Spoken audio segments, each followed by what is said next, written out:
오늘 우리가 함께 볼 하나님의 말씀은 창세기 31장 17절에서 29절까지입니다. 17절에서 29절까지 있는 말씀 좀 길지만 같이 읽습니다. 시작.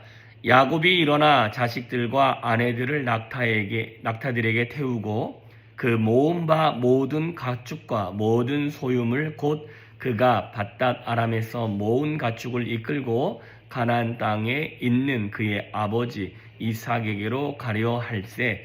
그때에 라반이 양털을 깎으러 갔으므로 라헬은 그의 아버지의 드라빔을 도둑질하고 야곱은 그 거취를 아람 사람 라반에게 말하지 아니하고 가만히 떠났더라. 그가 그의 모든 소유를 이끌고 강을 건너 길르앗산에 향하여 도망한 지 3일 만에 야곱이 도망한 것이라 라반에게 들린지라.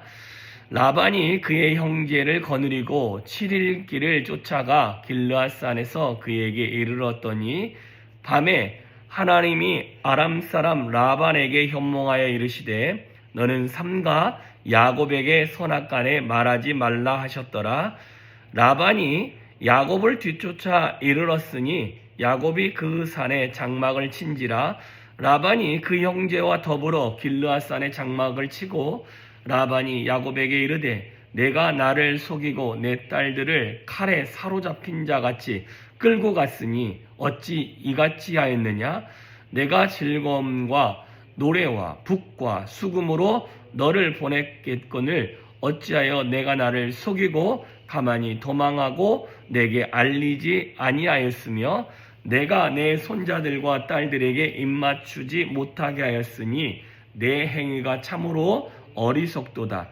너를 해할 만한 능력이 내 손에 있으나 너의 아버지의 하나님이 어젯밤에 내게 말씀하시기를 너는 삼가 야곱에게 선악간에 말하지 말라 하셨느니라. 아멘.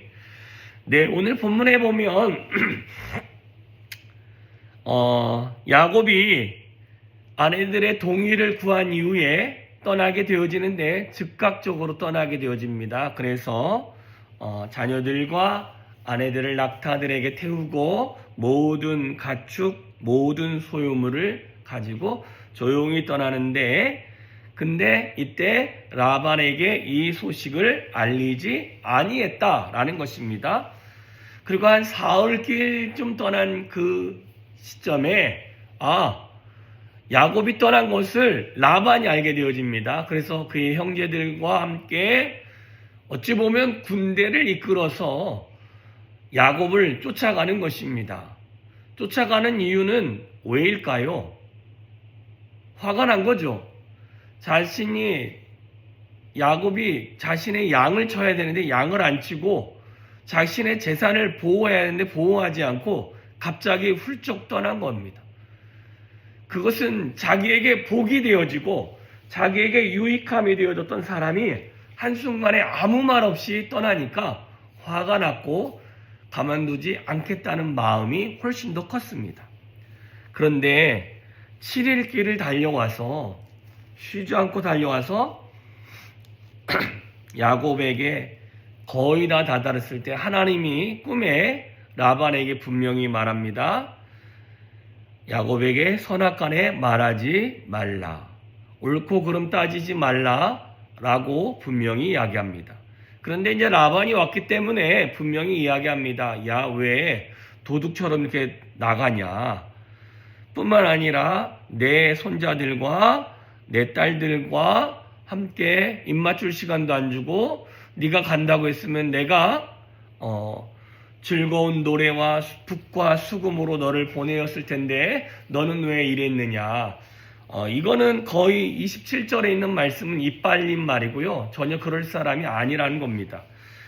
그랬는데 본심은 29절에 있습니다. 내가 너를 해할 만한 능력 있는 사람인데 하나님이 말했기 때문에 참는다. 이렇게 이야기를 하는 겁니다. 그리고 난 다음에 한 가지 이제 특징이 19절에 있는 라헬의 도둑질이 30절에 라반이 추궁하는 근거가 되어진다라는 것입니다. 자, 어찌됐든 오늘 본문에 보면 야곱은 아무 말 없이 떠났다라는 것과 함께 라반은 그걸 알고 붙잡으러 갔다라는 것입니다. 이 말은 야곱이 라반에 대해서 너무나도 잘 알고 있다라는 것과 같습니다. 내가 말하고 떠나면 1년이건 2년이건 3년이건 하나님의 말씀입니다라고 아무리 얘기해도 못 떠날 것 같으니 그는 조용히 떠난 것입니다. 그런데 우리가 이 라반의 성품에서 또한 야곱이 떠나는 이 모든 상황에서 분명히 큰 사건이 일어날 겁니다. 라반의 성정상 분명히 야곱을 가만 놔두지 않을 건데 중요한 건 하나님의 사람에게 하나님은 중요한 사건에 그 사건 안으로 틈입하신다라는 것입니다. 개입하셔서 그 모든 문제를 해결하십니다. 한마디로 해결하셨습니다. 나타나셔가지고 딱 한마디 합니다. 야곱에게 선악간에 말하지 말라. 뭐가 옳은 거고 뭐가 잘못된 건지 너는 따지지 말라라는 겁니다. 라반이 화는 났지만 결코 따지지도 못합니다. 왜 그러냐면 자기가 만난 것이 하나님의 사자임을 알기 때문에. 자, 그러면 야곱은 누가 지켜주는 겁니까? 하나님이 지켜주시는 것입니다. 하나님이 동행하여 주시는 거고 하나님이 붙들어 주시는 것입니다. 어째 보면 절제절명의 시간이지요. 왜 그러냐면 29절에 너를 해할 만한 능력이 내 손에 있으나 라고 이야기합니다.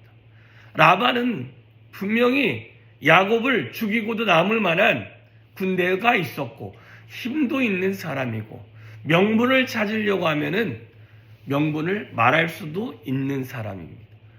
그런데도 하나님이 그 사이에 들어오셔서 너는 선악간에 어떤 말도 하지 말라 라고 하셨던 그 권위 있는 말씀이 라반과 야곱의 사이를 아주 좋은 모양으로 만들어 놓으셨다라는 것입니다. 하나님은 저와 여러분의 삶에 간섭하시고 들어오셔서 우리 안에 중재자가 되시는 이가 바로 하나님이십니다.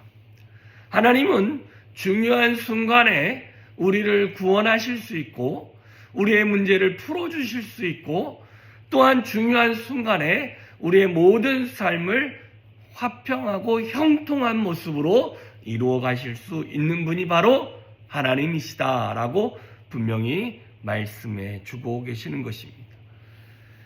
하나님이 야곱의 이 상황 안에 들어오지 않으셨다면 정말 끔찍한 일이 일어났겠지요.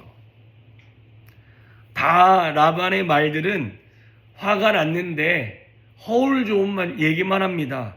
야, 어떻게 나를 속이고 내 딸들을 칼로 사로잡은 것처럼 끌고 갔느냐. 또 한 가지는 야, 내가 잔치를 베풀었을 텐데 네가 이걸 호의를 무시하느냐. 세 번째, 야, 내 손자들과 딸에게 입맞추지도 못하고 서운하게 왜 그랬느냐. 여러 가지 상황을 내지만 결과적으로 29절에 나는 너를 해할 능력이 있는 사람이었다. 그런데 네가 나를 이렇게 배반할 수 있어? 그러나 하나님이 나에게 어젯밤에 나타나셔서 선악간에 말하지 말라 했으니 얘기하지 않을 것이다 라는 것입니다. 이게 하나님의 개입이십니다.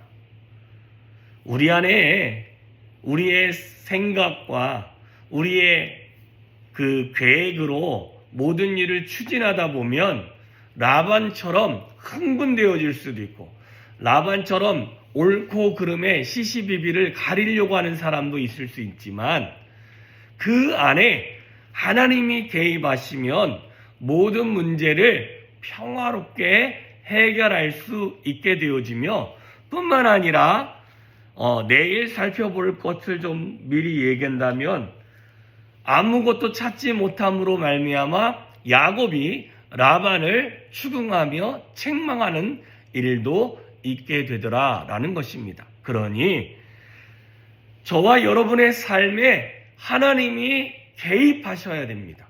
하나님의 능력이 개입하셔야 우리의 삶의 모든 문제를 하나님의 은혜 안에서 해결하고 하나님의 능력 안에서 한 걸음 한 걸음 하나님과 보조를 맞추고 세상에서는 화평하고 또한 그 안에서 서로가 화목하게 되어지는 은혜를 경험할 수 있게 되어지는 줄 믿습니다.